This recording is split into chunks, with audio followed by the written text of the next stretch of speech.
Welcome back to the Law School Toolbox podcast. Today we're talking about second semester, especially when things maybe didn't quite go your way first semester. Your Law School Toolbox hosts are Alison Monahan, that's me, and Lee Burgess. We're here to demystify the law school and early legal career experience so that you'll be the best law student and lawyer you can be. Together, we're the co-creators of the Law School Toolbox, the Bar Exam Toolbox, and the career-related website Career Dicta. I also run the Girls Guide to Law School. If you enjoy the show, please leave a review or rating on your favorite listening app.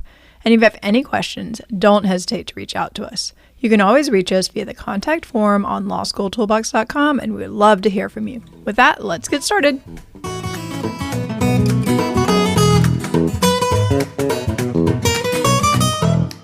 Welcome back to the Law School Toolbox podcast. Today we are talking about second semester, especially when things didn't go your way the first semester. So let's get to it.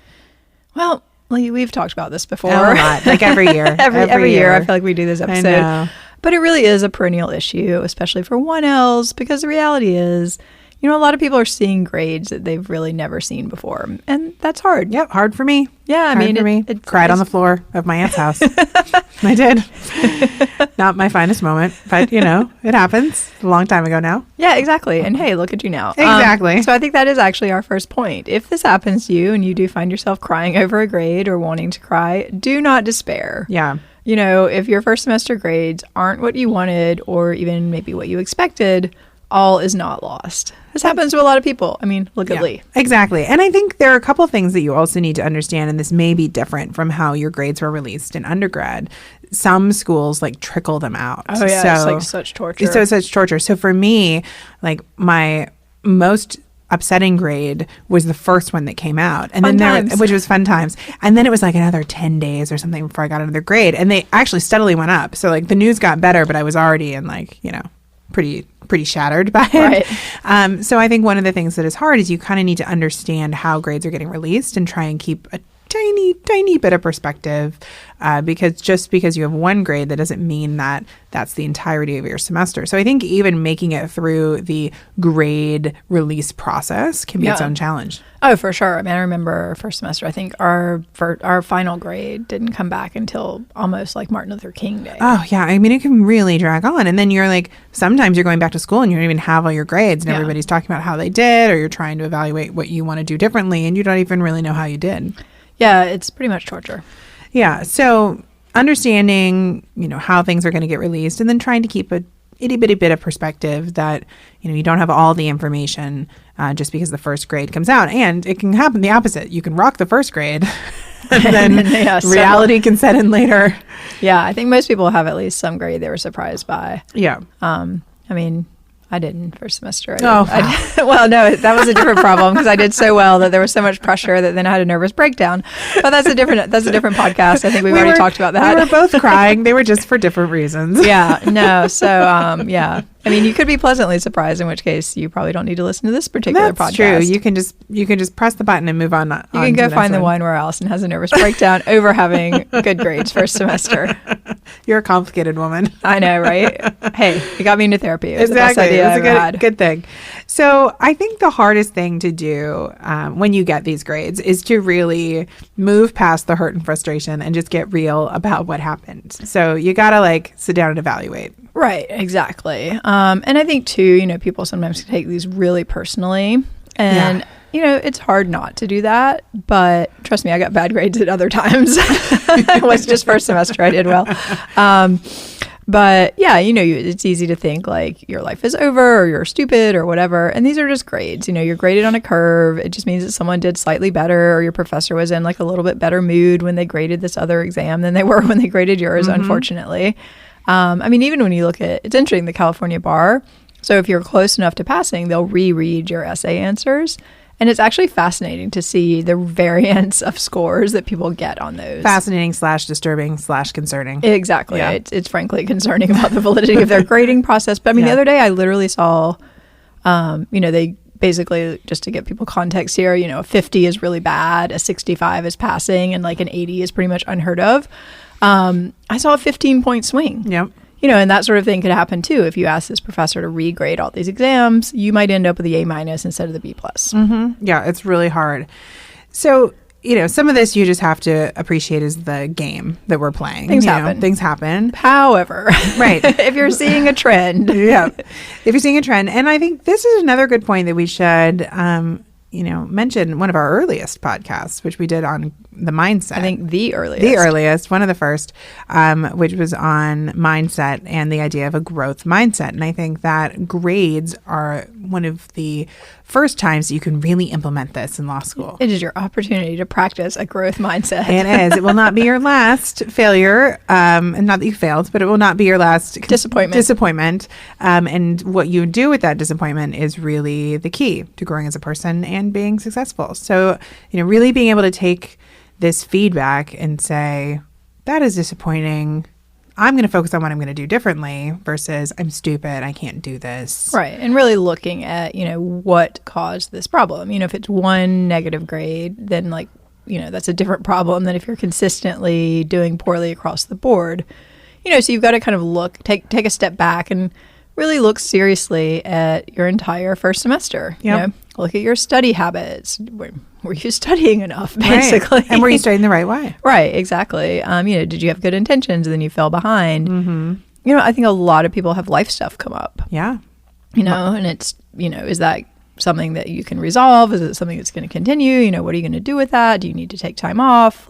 That's something to think about. Yeah. We hear a lot about students who've had health problems and are dealing with ongoing health struggles. I had a parent who had major surgery in the days, I think it was 2 days before my first final in law school. That wasn't ideal from a law school perspective. I'm glad it all went well, but that was super stressful. I was not able to focus as much as I had wanted.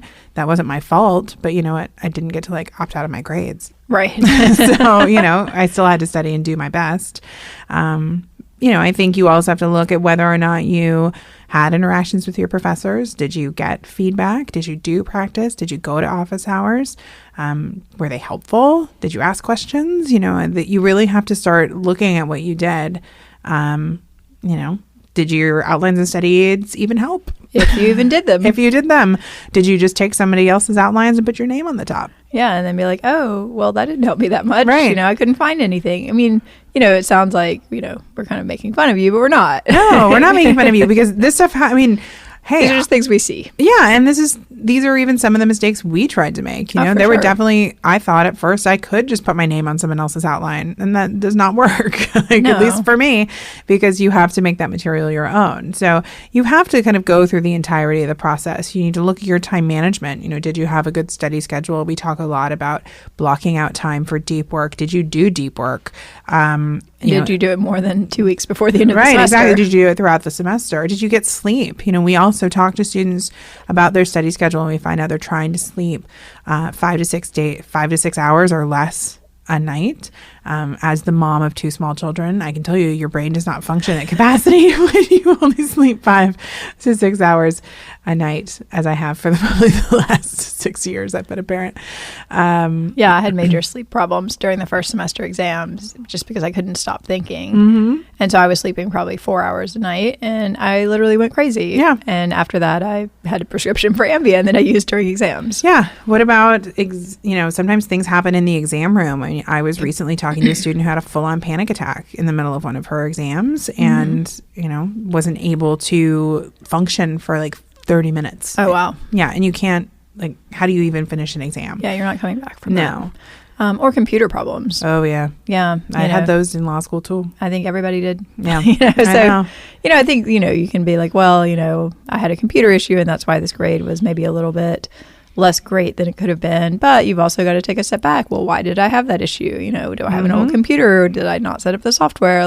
Did I not test the software? Not test it. Yeah. And, sometimes things just happen, but sometimes there are variables you can control going forward to try to prevent that from happening again. Yeah. Another thing that we see come up more and more are issues of accommodations. So these could be accommodations for learning differences, for anxiety. Anxiety is one that a lot of people think that they can't get accommodations for, but you actually can often, especially especially if you are being treated by a doctor or a psychiatrist. Maybe you're taking meds for anxiety. Not to encourage people to take meds, but if it has gotten to the level that a doctor thinks that medication is necessary, that's oftentimes a level where the school will acknowledge that. And I think the other thing to think about with accommodations is to remember you're not just fighting for extended time. Right. Sometimes you are getting a separate room, or, there are all sorts of different accommodations that you and your doctor can ask for that can be big game changers. So if you didn't ask for them first semester, that doesn't mean that you shouldn't ask for them going forward, because they can be the difference maker.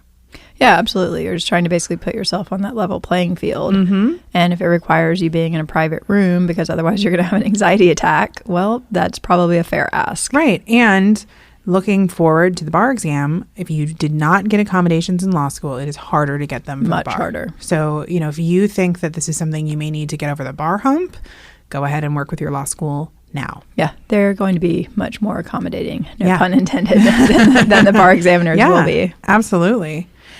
So the other thing you want to think about when you kind of evaluate all these different things is just maybe even you can sit down with a journal or a scratch paper and start to make a list, like what worked and what didn't work, Right. And I think kind of starting to parse out what you liked and what you didn't like. And like, were you happy? Like, were you miserable? Were you, super stressed all the time? Did you give up exercise? Did you give up, seeing any friends? I definitely know people who went like into a hole Right. when they were in law school, and that's not like a healthy place to be. So I think doing kind of an evaluation of all these things is a great place to start. And if you feel like you are struggling to do this process, we have actually come up with an online course that will walk you through it and give you some feedback from our tutors to help you do this evaluation. So you can take a pass at it, but if you're still like running into a wall, we can help, or you can go to academic support or even the dean's office at your school if you have some, structural issues with things that might be happening, around classes or accommodations, or you're kind of concerned, these are the people at your school that are there to help you. Right. And you may be even taking classes with the same professors, so go and talk to them. Right. All right. The next thing you also want to do is to look at your exams if you can. And this really does differ professor from professor, but I would say, 80% of professors will give you your exams back? It depends. Some schools, it's totally normal. Some schools don't do it at all. Find out what your school does or your professors do. And sometimes they'll let you come to their office and look at your exam and go over it with them, but they won't let you take it, things like that. Yeah. This is something nobody wants to do, but it's probably the single most valuable thing if you can make yourself go through the process. Yeah, because it is not fun. It's not fun. It is really like confronting all of your worst fears. Right. You're like, I really did miss that, didn't I? And typically your professor's going to give you at a minimum a sample answer. But I think, you want to see what you did under exam conditions. And, oftentimes people are kind of surprised, like, oh, wow, I thought I really was much more coherent than that. That's very true. And, sometimes professors say wacky things. Now, I didn't really have law professors say wacky things, but I was just telling the story to my husband the other day about my college calculus professor. So I have ended up taking a more advanced level of calculus than I should have. And I went to office hours, and he was this older German gentleman who periodically would speak German in class. And then I had a friend who spoke German who would then talk to him in German and say, please stop speaking German because nobody knows what you're talking about. And so I went and, so like you can imagine like 18-year-old Lee clutching my exam that I had not done that well on. And I kind of walk in and I'm very nervous and I'm a perfectionist and I don't like to think about failure. And so he goes, and I won't do a German accent because it's really awful. But he was basically like, well, you just made mistakes. He goes, I don't make mistakes, but some people do. And you did make mistakes. I remember just being completely horrified by that whole interaction and skulked out of the office. And so, but it was fine. I survived. I didn't take any more calculus after that, but I survived. I think sometimes you get so worried about these interactions that they're going to be scarring or that they're, you're not going to live through them. And you always live through them. Sometimes you'll have a good story, even if it doesn't go well. But sometimes the professors have amazing insights that can really, help alter your direction in law school. Yeah. And sometimes, I had a friend who did not so well in one of our first year classes. and went to talk to the professor about it. And the professor basically said to him, like, hey, you were really great in class. Like, I really enjoyed having you as a student. I was surprised by your exam grade. I don't know what happened. But if you ever want me to write a recommendation, I would be happy to do that because I don't judge you based on this exam. Mm-hmm. The snapshot in time. Yeah, it's like one exam. Yeah, I think that's a really good point. And that's an interesting point that even if you did pretty well, sometimes, maybe not if you got the high score in the class, but it's still, even if you did pretty well, it can be good to connect with those professors for things like letters of recommendation. Oh, yeah. Well, you want them to have something to say other than Lee got an A in my class. It's like, well, we could look at the transcript and see that. Right. Exactly. That's not adding anything. Yeah. And if you did do well, they might want you to be a TA or something. But again, you probably want to go build that relationship. Yeah. I think one of the things that's weird about exams is when I don't know if you felt this way, but when looking at past exams, I almost never could recognize it as my work because I was kind of in this zone. I didn't really remember what I wrote. I'll be honest, I'm not sure I ever looked at any of mine. Again, model student. Yeah. And the one I remember the most was in my constitutional law class, one of my answers was the model answer that they sent around. And the only reason I knew it was mine is it had my exam number on it. And because I was reading it, I was like, who wrote this? And then I looked at I was like, oh, huh. That's weird because it didn't even sound like me because you're so amped up on all this language. I would have no idea what I would be writing. It's so strange, but that's why you kind of have to go back and revisit it because you won't even remember the good stuff. Yeah. And I think, think about your whole process too. If you do look at your answer and you feel like it's maybe a little incoherent or not as well organized, or you missed, issues, or you talked about things that were minor issues for too long and didn't talk about more important things, this is really a time to take a step back and look at your pre-writing outline and how are you reading the question? How are you identifying the facts? How are you, making sense of those? How are you learning the law so that you can actually apply that? These are the kind of bigger picture questions to understand, oh, wow, that's not how I thought I would have been writing. Right. No, that's a really good point. And so after you've done all this evaluation, after you've maybe gone to your professors and you've maybe talked to the school, then it's time to develop the plan. It's always my favorite part is developing exactly. Everyone loves planning. Everybody likes planning. When your day planner is all clean. It's a new year. It's a new decade. Yeah, you can just drop that deep work right in. Exactly. Make that a recurring event every Saturday afternoon. I know. It's just you're like, oh, I'm totally going to do this. I just put my new workout plan for I blocked that time on my calendar. It's all ready in January waiting for me. Yeah, well, I read recently you should actually start in December, but I tried to start in December. Exactly. But I only met 50% of my goals in December because my schedule is so nuts that I ended up canceling half of them. Well, that's the reality versus the new plan part. But hey, 50% is better than nothing. That's what I said. Any workout is better than no workout. But no, I did try to start the plan in December. It just didn't.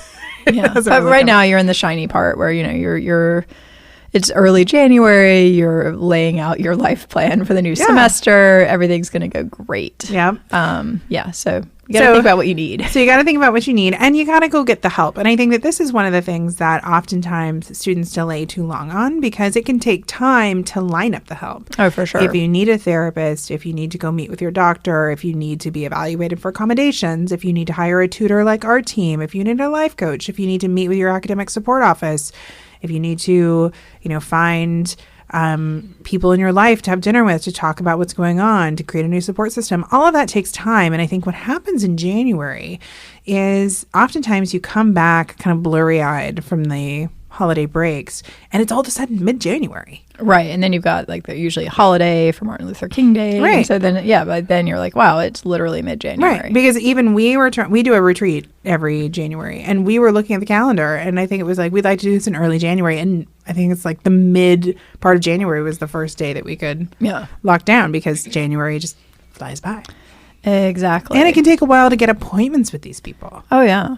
So, you're not the only person who's looking for help in January. Exactly. It is the season for self-care and self-betterment. So you're not the only one showing up at the gym. Right. Exactly. So that's why you have to kind of reach out as soon as possible. So if you're listening to this and you're thinking, I should get a therapist or I should explore, the therapy provided by my school, just call today. Yeah, or even just show up there. I mean, I literally remember showing up in their office and being like, I think I need to talk to someone. And they took, one look at me and were like, yeah, we're going to try to squeeze you in. You don't look so great. Exactly. So how do you think you can kind of track how you're doing? Because really more than making plans is tracking, how, if you're living up to your plan. Yeah. I mean, I think this is, you can go back to your SMART goals that I'm sure we've talked about. You can Google, things that are specific, measurable, attainable, relevant, and timely.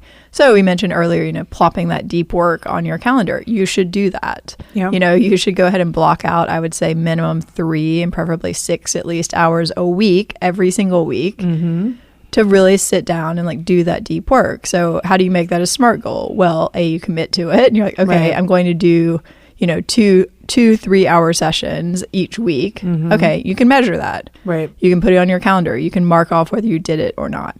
That's going to get you a lot further than saying, I'm going to spend more time on my outlines. What does that mean? Right. 1 minute more? Right.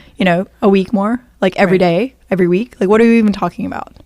You have to make it something you understand. Yeah. And I also am a big fan of the incremental goal because it can be hard to, let's take my failure to exercise example. I think you just mean your slight underperformance. Okay, my underperformance. But it was clear to me that this goal of doing this twice a week was just not going to happen in December because December is super crazy. But at least I said, okay, well then I'll shift my goal and I will do 1 day a week in December and then find 2 days a week in January.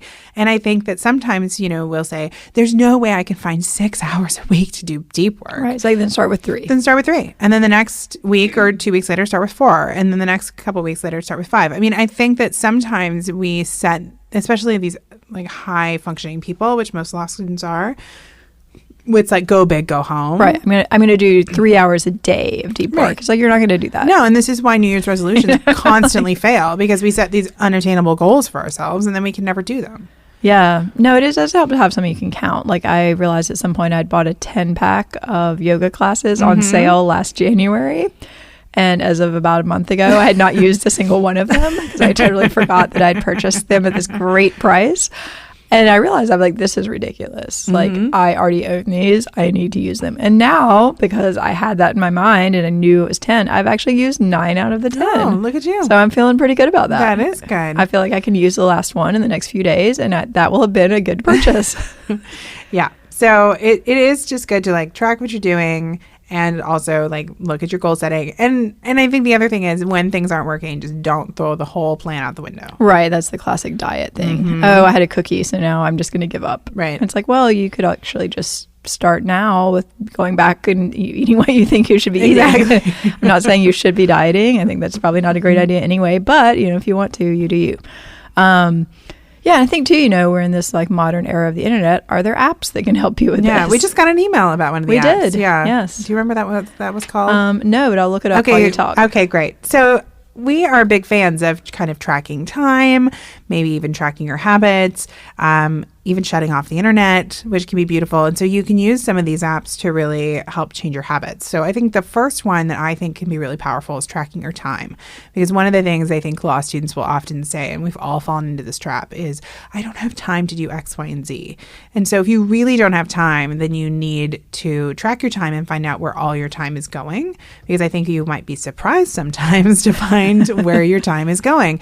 And so there are plenty of these online that you can use, Harvest. There are tons of them. You can Google. Many of them are free. But just start tracking your time. Hey, if you're going to practice law, you might have to learn how to do it anyway. Yeah, you're going to do it in 6-minute increments. So you may as well get used to it. Yeah, but I think that there's something about, turning on the clock and saying, okay, I'm going to sit here for 90 minutes and maybe I'm going to shut off my internet or I'm going to block all social media sites or I'm going to put my phone in my purse or my backpack. In airplane mode. Because literally the constant pinging is just it's very distracting. It's very distracting. And every time you get interrupted, you can't go back and finish what you do. We have been working on this insane curriculum project for a long time. And it was funny because we use Slack in our office. And at one point I just had to shut it off because I was like, you guys, I'm never going to finish my work.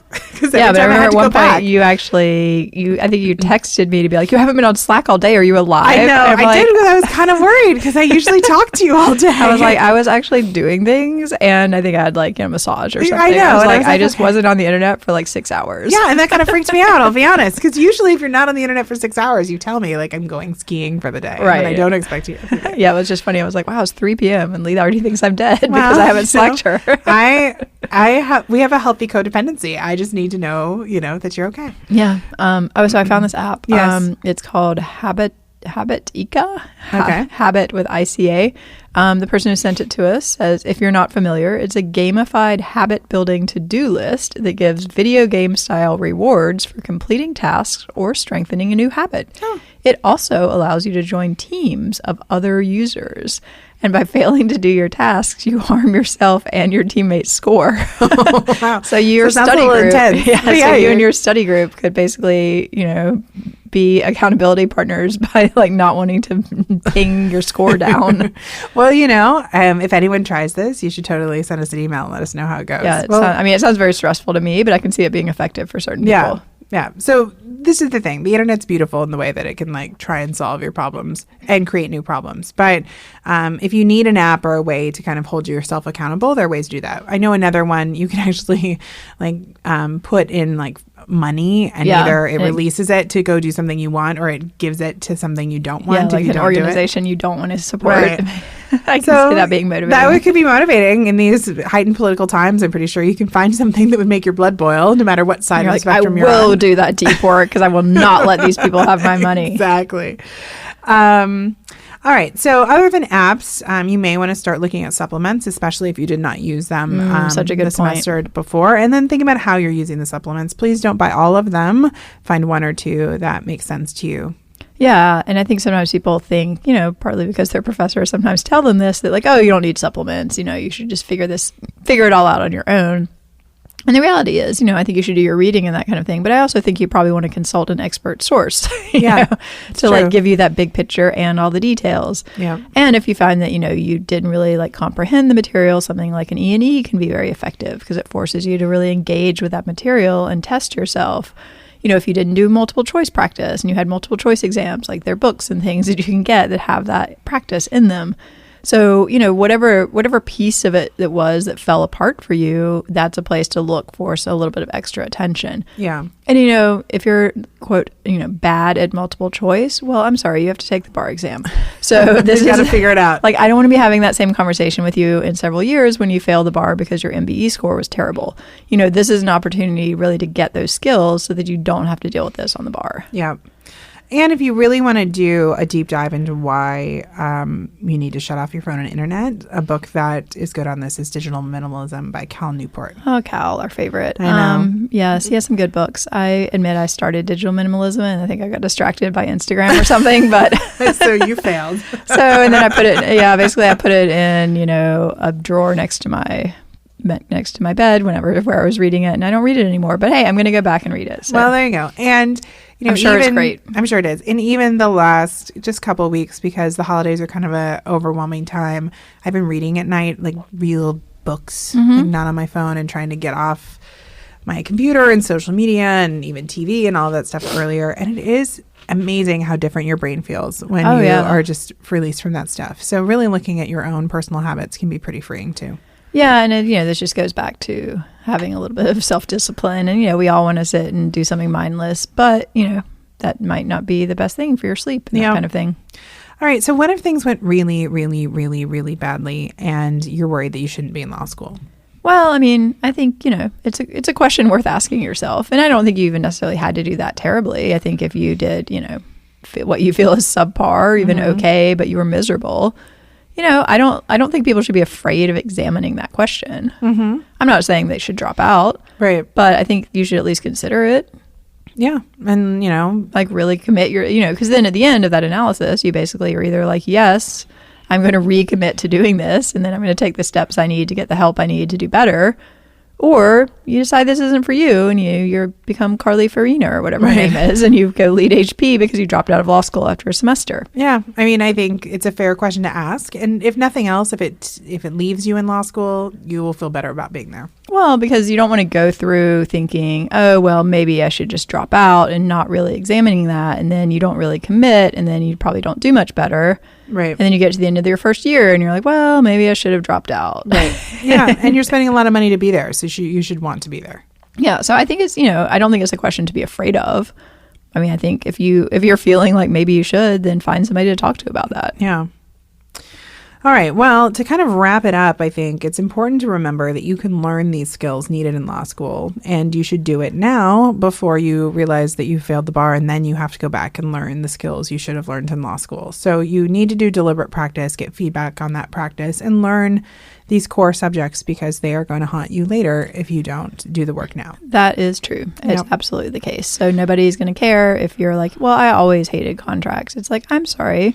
Contracts is one of those topics that you need to know to pass the bar exam. Yeah. You're going to have to learn it. Super heavily tested. Yeah, very heavily tested. Going to have to learn it. May as well do it now. Yep. All right. Any other thoughts before we wrap it up? Well, I guess on that one point, I would say if you have done really, really poorly in a particular first year class, you probably want to consider taking an advanced class. Oh, that's a very interesting later point. On. Yeah. If you really feel like I totally bombed X, Y, or Z, that is not an excuse to never take a class in it again. It's kind of the opposite. That's true, because these subjects do not go away. They don't go away. You have to understand them. Yeah, that's a very good point.